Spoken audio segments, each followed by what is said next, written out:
Hello साथीहरु नमस्ते म राम्रो शैली। आज चाहिँ म हजुरहरुलाई साथीहरुको कमेन्ट गरेको अनुसार कमेन्टमा यस्तो खाले भिडियो बनाउनु यो खाले भिडियो बनाउनु भन्नुहुन्थ्यो। म त्यही अब त्यस्तै खालको भिडियो बनाउँदै छु साथीहरु। कमेन्ट चाहिँ कस्तो कस्तो छ भन्नुहुन्छ होला भनेदेखि कमेन्ट सुन्नु होला र म त्यही कमेन्ट अनुसारको भिडियो बनाउँदै छु साथीहरु ल। मलेसियामा सेलेरी 1700 भयो भन्नुभएको छ। मलेसियामा सेलेरी हजुर अस्ति अब फेब्रुअरी महिनादेखि 1700 सेलेरी भयो। 1700 सेलेरी दिइराखेको छ अहिले। 1700 सेलेरी बढ्यो हजुर। हजुर नि मलेसिया आउँदै हुनुहुन्छ होला त्यही भएर हजुरले सोध्नु भएको। मलेसियाको सेलेरी 1700 पुग्यो हजुर। अनि अर्को साथीले कमेन्ट गर्नुभएको छ मलेसिया खुल्यो त भनेर। मलेसिया हल्लामा त खुलिसक्यो, हल्ला मात्रै हो खुल्यो भन्ने, तर अब अझै 2 महिना लाग्छ भन्ने कुरो छ। किनभनेदेखि हाम्रो कम्पनीमा पनि 4 जना पुरानो पहिला गएको साथीहरु आउने 1700 बेसिक भएपछि त आउँछु भनेर भन्नुहुँदै थियो। अनि त्यो साथीहरुकै लागिले अस्ति बोसहरु एजेन्टहरुलाई बुझ्दाखेरि आज 2 महिना लाग्छ खोल्नलाई भन्दै छ। 2 महिना पछि चाहिँ खुल्छ अरे। अहिले चाहिँ खुलिसकेको चाहिँ ठ्याक्कै खुलिसकेको छैन।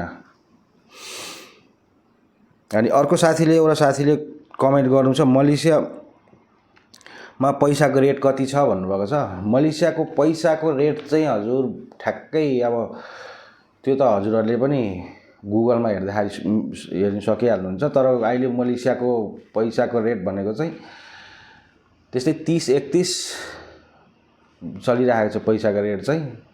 पैसाको रेट ठिकै छ पहिलाको भन्दाखेरि राम्रै छ। अहिले अलिकति बढेकै छ पहिलाको भन्दाखेरि पैसाको रेट 30-31 चाहिँ छ।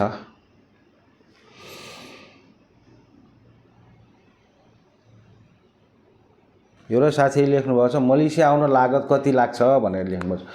त्यो लागत चाहिँ कस्तो हुन्छ भनेदेखि हजुर यहाँबाट त अब कम्पनीले टिकटहरु सबै कम्पनीले दिएर पठाउँछ यहाँ त। अब त्यो त नेपालको एजेन्टहरुले गर्ने कुरा हो। अहिले मलेसिया पहिलेदेखि भनिरहेछ फ्री भिसा फ्री टिकटै भनिरहेछ। कम्पनीहरुले टिकटहरु भिसा सबै कम्पनीले पठाउने हो। यो त अहिले मलेसिया आउनलाई त नेपालको एजेन्टहरुले नै खाने हो हजुर पैसा चाहिँ। नेपालको एजेन्टहरुले अहिले भनेको अनुसार 4 लाख मागिरहेछ रे मलेसिया आउन। 1700 बेसिक भएपछि 4 लाख मागेको छ भन्ने कुरो मागिरहेछ। अस्ति साथीहरु धेरै साथीहरुले यता आउने भनेर फोन गर्नुहुन्थ्यो कति लाग्छ लागत, कम्पनीले टिकटहरु दिन्छ कि दिँदैन। कम्पनीले यहाँबाट दिन्छ टिकटहरु दिन्छ सबै प्राय जस्तो कम्पनीले। अनि नेपालमा एजेन्टहरुले नै खाने हो पैसा चाहिँ टन्न लगाएर।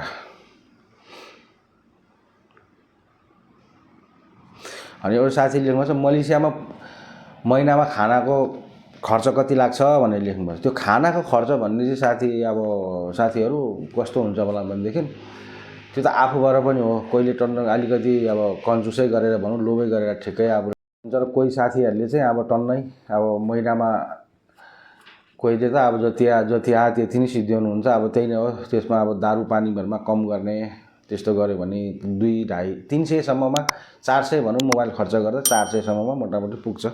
400 सम्ममा पुग्छ हजुर।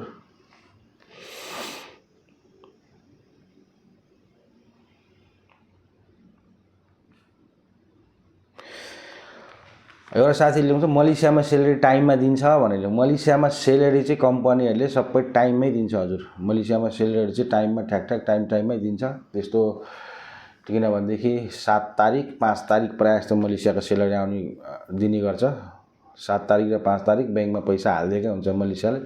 मा चाहिँ त्यस्तो सेलेरीहरु खाइदिने ओर्ने भन्ने चाहिँ हुँदैन मलेसियामा। धेरै कम्पनी त्यो कम्पनीमा चाहिँ अब त्यस्तै इलिगलहरु बाहिर बस्ने कति ठाउँमा त्यस्तै इलिगल सेक्युरिटीहरुले चाहिँ भन्नुहुन्छ कतिले सेलेरी 2 महिना सेलेरी रोक्दियो 3 महिनाको सेलेरी रोक्दियो भन्नुहुन्छ। तर कम्पनीहरुमा चाहिँ त्यस्तो गर्दैन। कम्पनीहरुमा टाइममा सेलेरी चाहिँ 2/2 दिन्छ हजुर। एउटा साथीले लेख्नु छ मलेसिया आउनु के डकुमेन्ट लाग्छ भनेर। मलेसिया आउनु अब प्राय जस्तो जहाँ जाँदा नि त्यही नै हो। हाम्रो मेन भनेको पासपोर्ट हो। मेन पासपोर्ट हुनु पर्यो। त्यहाँबाट मेडिकल पास हुनु पर्यो। मेडिकल पास भएपछि अरु डकुमेन्टहरु अब त त्यस्तै नै हो। अरु त के नै चाहिन्छ र मेडिकल पास हुनु पर्यो। अरु त सबै त्यही एजेन्ट दलालीहरुले नि सबै मिलाइदिइहाल्छ यार त्यो त। अनि अब इन्टरभ्युहरु हल्का फुल्का इन्टरभ्यु पनि लिन गरेछ अहिले। इन्टरभ्यु लिन्छ। इन्टरभ्युमा पास हुनु पर्यो। ठुलठुलो कम्पनीहरुमा राम्रो इन्टरभ्यु लिइराख्छ।